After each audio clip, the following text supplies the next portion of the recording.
மெட்ராஸ் படம் பேர் மெட்ராஸ்காரன். நான் ஆனால் ஒரு புதுக்கோட்டைக்காரனாக நடிச்சிருக்கேன் இதில். அது ஃபஸ்ட்டு ஒரு வித்தியாசமான விஷயம் தான்.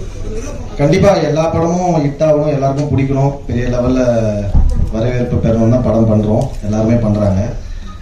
அதே மாதிரி தான் மெட்ராஸ்காரனும் ரொம்ப நேர்மையாக ஜெனுவனாக எல்லாரோட உழைப்பும் போட்டு எல்லாம் பண்ணியிருக்கோம். கண்டிப்பாக நீங்கள் பார்த்துட்டு சொல்லுங்கள், எல்லாருக்கும் பிடிக்கும் நாங்கள் நம்புகிறோம்.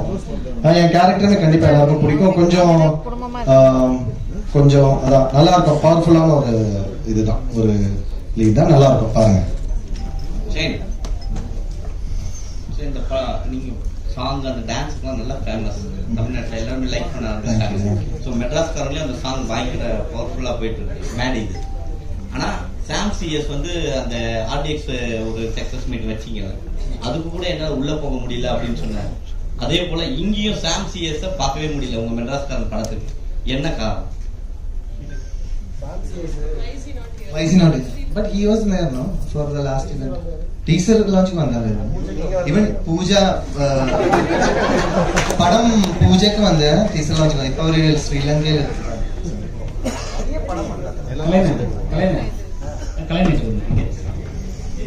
ஆனா இப்ப நீங்க ஸ்டேஜ்ல சொன்னீங்க, பார்ட்டி உட்காந்துருக்காங்க ஃபர்ஸ்ட் ரோல, ஸ்டேஜ்ல சொன்னீங்க பெரிய படங்கள்லாம் வந்து சின்ன படங்கள்ல வந்து டோட்டலா அழுத்திடுறாங்க நீங்க.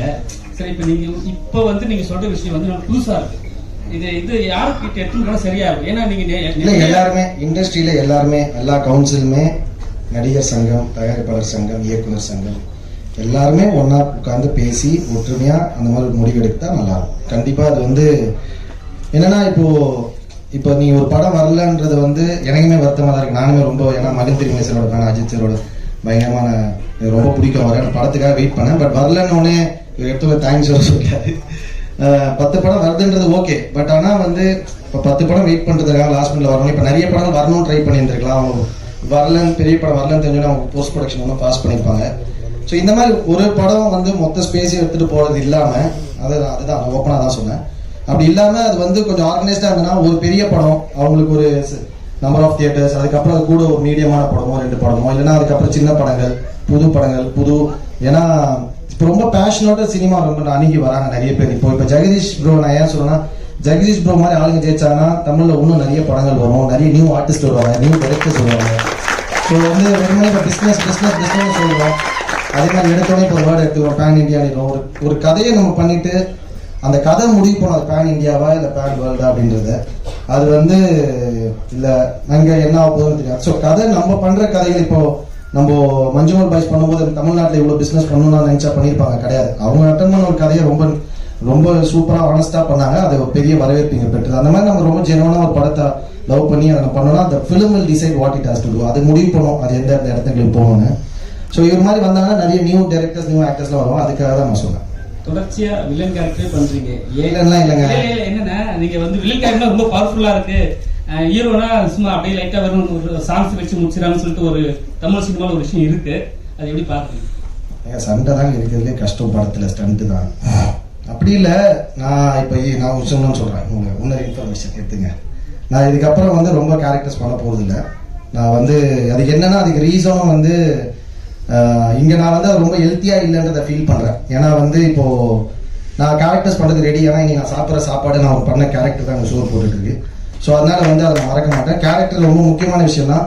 பட் ஆனால் என்னன்னா, இது வந்து இங்கே இப்போ மலையாளம் எடுத்தீங்கன்னா எக்ஸாம்பிள் நான் சொல்லுவேன், சில ஆக்டர்ஸ் வந்து மல்டி ஸ்டாரர் பண்ணுவாங்க, இங்கேயும் இருக்கு, இல்லைன்னு சொல்ல மாட்டேன், ரொம்ப கம்மியாக இருக்கு. மல்டி ஸ்டாரர் பண்ணுவாங்க, திடீர்னு வந்து பார்த்தீங்கன்னா ஒரு பெரிய படத்தில் சின்ன ரோல் நடிச்சிருப்பாங்க, நெகட்டிவ் பண்ணுவாங்க, ஆனால் அவங்கள வச்சு ஹீரோவும் 2-3 படம் வரும். இங்கே வந்து என்னன்னா, ஒரு படம் கேரக்டர் பண்ணிட்டோம், இப்போ இந்த மாதிரி நெகட்டிவ் ரோல்ஸ் பண்ணுறோம், இல்லை பண்ணுறோம், உடனே அதே மாதிரி கூப்பிடுறது, எல்லா படமும் அதே மாதிரி தான்.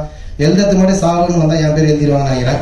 ஸோ அதே மாதிரி வர்றது, ஸோ அது பஞ்சாயத்தாகவும் இருக்குது. நான் பரவாயில்ல, அது நான் நமக்கு இப்போ நல்லா நினைச்சா பாராட்டுறாங்க, அதை ஏற்றுக்கணும்னா கலாச்சாரம் ஏற்றுக்கணும், கிண்டல் பண்ணாலும் ஏற்றுக்கணும், அதை கண்டிப்பாக ஏற்றுக்கிறேன். பட் சொல்கிற விதம் இருக்குது, அது நல்ல விதமாக சொன்னால் கண்டிப்பாக ஏற்றுன்னு நான் மாற்றிப்பேன். ஸோ வந்து என்னன்னா, ஸோ அதனால அந்த பிரச்சனை இருக்கிறதால என்னன்னா, இப்போ வந்து நம்ம கேரக்டர் பண்ணுவோம், இப்போ நார்மலாக ஒரு படம் வச்சுங்க, பெரிய ஹீரோஸ் படம் தான். ஆனால் அதனால் நார்மலாக ஒரு படம் பண்ணுறாங்க, அந்த படம் பண்ணுறாங்க. இப்போ அந்த படத்தில் வந்து யாருனாலும் ஹீரோ நடிக்கலாம். இப்போ ஒரு புது ஹீரோ நடிக்கிறாங்கன்னு வச்சுக்கல, ஒரு நார்மலாக ஒரு ஹீரோ நடிக்கலாம், அதுலேயுமே ஒரு செகண்ட் தான் இருக்கிறாங்க, செகண்ட் கேட்டகிரிலேயே வச்சிருக்காங்க. ஸோ அது வந்து கொஞ்சம் டிஸ்டர்பிங்காக இருக்கு. I don't feel that is healthy, எனக்கு அது செட் ஆகும். ஸோ அதனால நான் வந்து இதுக்கப்புறம் ரொம்ப எக்ஸ்ட்ரீம்லி சூஸியாக, ரொம்ப கரெக்டாக இருந்தால், ரொம்ப சூப்பராக இருந்தால் மட்டும் தான் கேரக்டர்ஸ் பண்ணலாம், லீடாக தான் பண்ணலாம்னு முடிவு எடுத்துருக்கேன். சரி சார். சரி சார். சார் இப்ப படம் இப்ப பார்த்த உடனே ஹீரோக்கு கைத்தட்டல கம்மியா இருந்தது, ஹீரோயினுக்கும் கம்மியா இருந்தது. ஆனா உங்களுக்கு மட்டும் அப்ளாஸ் வேற மாதிரி இருக்கு. என்ன காரணம்? ஏன்னா ஃப்ரெண்ட்ஷிப் காரணம் ஒண்ணு இருக்கு, அப்புறம் அது இல்லாம வந்து பணம் செலவு பண்ற காரணம் ஒண்ணு இருக்கு. அது இல்லாம வந்து ஸ்டேஜ்ல ஒண்ணு சொன்னீங்க, எல்லா ஆர்டிஸ்டையும் சேர்த்து வச்சு டைம் சொன்னீங்க. இன்னும் அடுத்த படத்துல இருந்து எல்லாரையும் வந்து ஃபோன் பண்ணி அவங்களை ஏதாவது படம் பண்ற மாதிரி பிளான் பண்ணிட்டு இருந்தோம். இந்த ஆர்டிஸ்ட் சொல்றீங்களா? சிம்பு சார் சொன்னீங்க, விஜய் சேதுபதி சொன்னீங்க, அஜித் சார் சொன்னீங்க. வாய்ப்பு காட்சி கண்டிப்பா போடலாம்.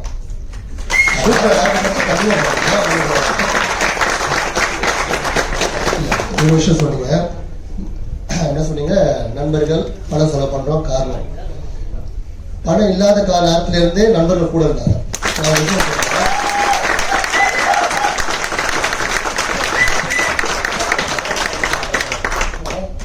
ஓகே, பணம் இல்லாத நண்பர்கள் இருக்கவங்க வந்து நண்பர்கள் கிடையாது, காரியவாதிகள். பணம் இல்லாத போதோ, கஷ்டப்படும் போதோ, ஜெயிக்கும் போதோ, இன்னைக்கு வரைக்கும் போது அவங்க நண்பர்கள். இதுல வந்து பணத்தால சேர்ந்த கூட்டங்கள் கிடையாது, பாசத்தினால அன்பதால சேர்ந்த.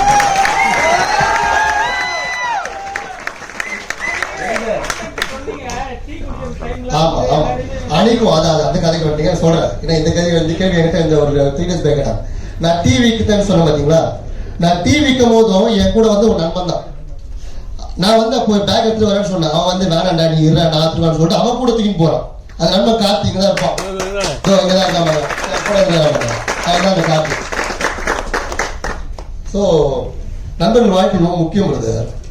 பணம் இருந்தாலும் சரி, இல்லைனாலும் சரி, வசதியா இருந்தாலும் சரி, உயரத்து இருந்தாலும் சரி, நண்பன் எப்போ வாழ்க்கை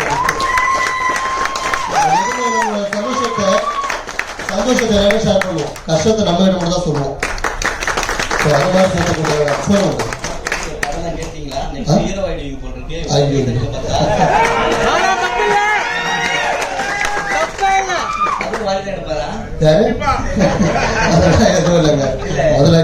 இப்ப எடுத்த படத்தை எவ்வளவு கஷ்டப்பட்டு எடுத்திருக்கோம்.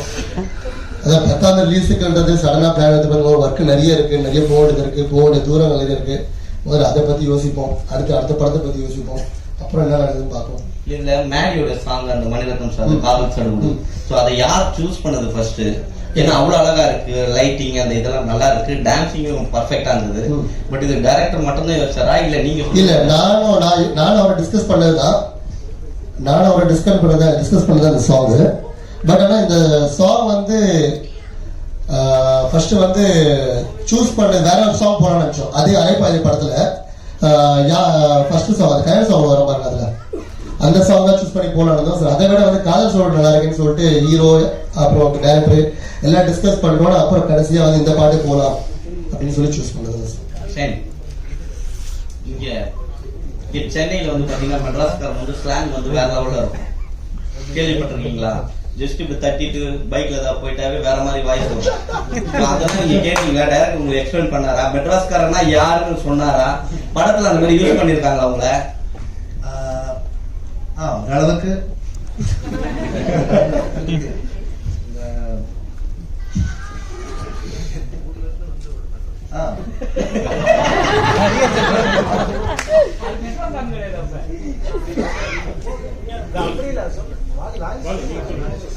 அப்படி இல்லைண்ணே.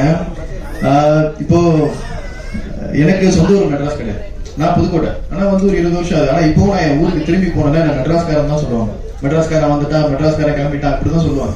ஸோ அதுதான் நான் எடுத்துக்கிட்ட ஒரு ஐடென்டிட்டி. இன்னொன்னு சினிமால எப்படி சொல்றது, காலகாலமா காமிக்கிற அந்த மெட்ராஸ் தமிழுக்குள்ள நாங்க போல, நீங்களும் நானும் எல்லாரும் பேசுற ஒரு வழக்கு தமிழுக்குள்ளதான் அந்த படம் டிராவல் ஆகுது. ஸோ இதுதான் இல்ல. ஆக்சுவலா எல்லாம் நீங்க அந்த சொல்லும் போது மலையாளத்துல இருந்து இங்க வராங்க, தெலுங்குல இருந்து எல்லாம் வராங்க அப்படின்னு சொன்னீங்க. ஆனா தமிழ் சினிமால பாத்தீங்கன்னா 2ஆ பிரிஞ்சிருக்கு. அதை எப்படி பாக்குறீங்க? தமிழ் சினிமால படங்கள் வந்து ஜாதி ரீதியா ஆயிடுச்சு.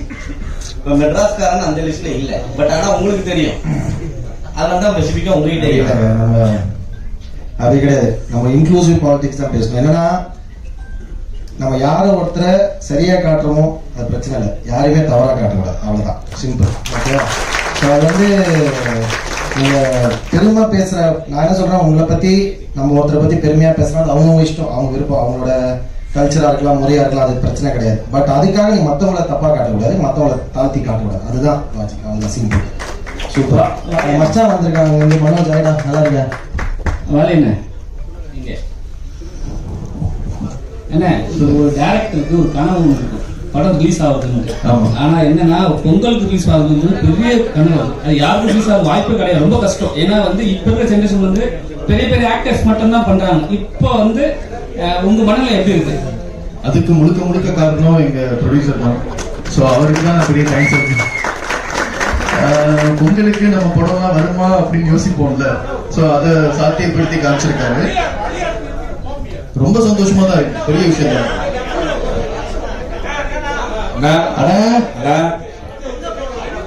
இன்னும் கொஞ்சம் நேரம், அவ்வளவுதானே. ஒரு 5 minutes மட்டும் எல்லாரோட அன்பு மட்டும் கொடுத்தீங்கன்னா அவ்வளவுதான்.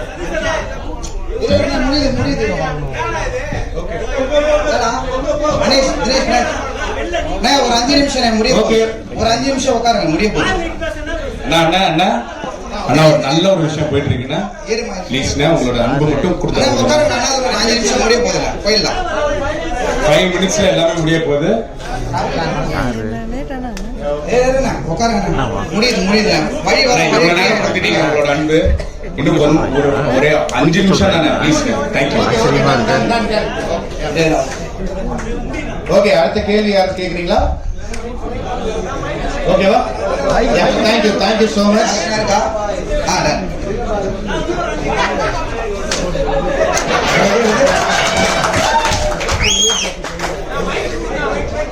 ஓகே, பத்திரிகையாளர்கள் பேசலாமா? ஓகே, பத்திரிகையாளர்கள் உங்க சார்பா ஒரு 4 பேர் வந்தீங்கன்னா உங்களை வச்சு படத்தோட பார்க்கவும் ப்ளஸ் ஆடியோ லான்ச் ரிலீஸ் பண்ணிடலாம். ஆமா, மூத்த பத்திரிகையாளர் 4 பேர். நீங்களே யாராவது சூஸ் பண்ணிடுங்க. ஒரு 4 பத்திரிகையாளர்கள் வந்தீங்க அப்படின்னா நம்மளுடைய இந்த நிகழ்வு ரொம்ப அழகா இதுவரைக்கும் நிகழ்ந்திராத ஒரு அற்புதமான நிகழ்வா மாத்திடலாம். ப்ளீஸ் பத்திரிகையாளர் நீங்கள் அனைவரும் வந்து இந்த ஆடியோ லான்ச் அதாவது நிகழ்வை சிறப்பிக்குமாறு தாழ்வுடன் கேட்டுக்கொள்ளும். மெட்ராஸ் காரன் மேடைக்கு வருமாறு தாழ்வுடன் கேட்டுக்கொள்ளப்படுகிறது.